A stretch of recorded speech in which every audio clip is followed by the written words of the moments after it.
I didn't plan to speak at her wedding. I only planned to watch.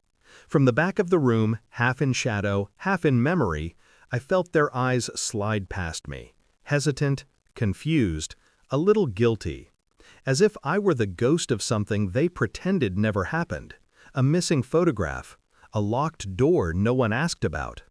Then my mother leaned into my father and whispered the line that cracked the whole room open. "Why does it feel like something's missing?" Our fiancé, Evan, heard it. I saw the color drain from his face. He knew exactly why, and he knew I knew. Flashback. It started the night before I turned 18. College acceptance letters lay on the table, mine and my sister's. Same school, same major, same dreams, at least we thought so. My parents sat across from me, arms folded like they were delivering a sermon. "We're not paying for your tuition," my father said. "You need to learn independence." The word hit harder than I expected. Independence. Not fairness, not equality, independence. But my sister, 2 years younger, got a different speech entirely. "You should focus on your studies, sweetheart. We'll handle everything." I didn't argue. I didn't scream. I simply packed. 9 years of silence followed. My choice, their consequence. They called it distance. I called it clarity. Discovery. I didn't reconnect with my sister because I forgave her. I reconnected because she emailed me with a subject line that didn't fit her voice. "Please come to the wedding. I need you there." I almost deleted it. Then I read the invitation again. Evan Lane. That name. That man. I knew him before she did, before either of them admitted it. He was the one who sat beside me in freshman economics, joking about the curve. The one who kissed me behind the library stacks after midnight study sessions. The one who promised, "You and me, when I'm ready." Ready never came.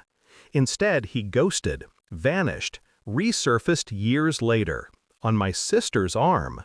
She didn't know. Of course she didn't. He made sure of that. The shift. When I saw the engagement announcement last year, something in me didn't break, it sharpened. I didn't rage, I didn't cry, I observed. Because betrayal doesn't require blood, just silence, just patience, just one well-placed truth. I started small, collected screenshots, old messages, dates, receipts, not to ruin my sister's happiness, but to stop her from building her future with a man whose past was a graveyard of promises, one of them mine. The plan. I sent Evan a message first. "We need to talk before the wedding." No threats, no emotion, just inevitability. He agreed. Of course he did. Men like him, smooth, terrified, arrogant, always think they can talk their way out. We met at a crowded cafe. I handed him a small envelope and said only, "Choose how this ends." Inside, the evidence. Enough to detonate a marriage before it began. He begged. He whispered. He negotiated like a man drowning with no arms. But I never asked for his apology. I only asked for his honesty. With her. He said he couldn't. So I did what I do best. I waited. The wedding. Back to the moment. My parents stared at me across the room. 2 strangers wearing the faces of people I once trusted. My sister glowed, oblivious. Evan sweated through his suit like guilt had pores. Then my mother said it.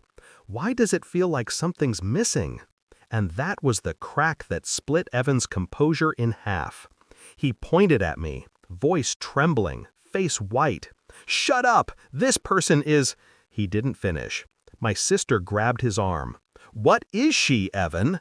Silence. Heavy. Warped. I didn't speak. I didn't move. I just waited. He unraveled himself. "I knew her before," he choked. We were together.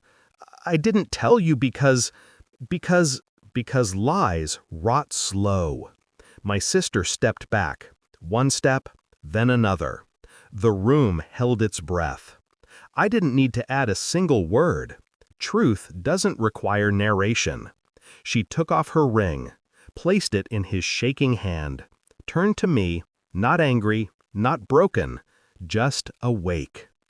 "Thank you," she whispered. "My parents didn't speak. They didn't need to. Loss teaches loudly." Resolution. I walked out into the evening air, calm, steady, whole. Not because I hurt them, but because I finally understood something they never did. Independence isn't something you demand. It's something you learn when the people who should protect you choose convenience instead. They taught me independence. I taught them consequence. And peace, finally, tasted like justice.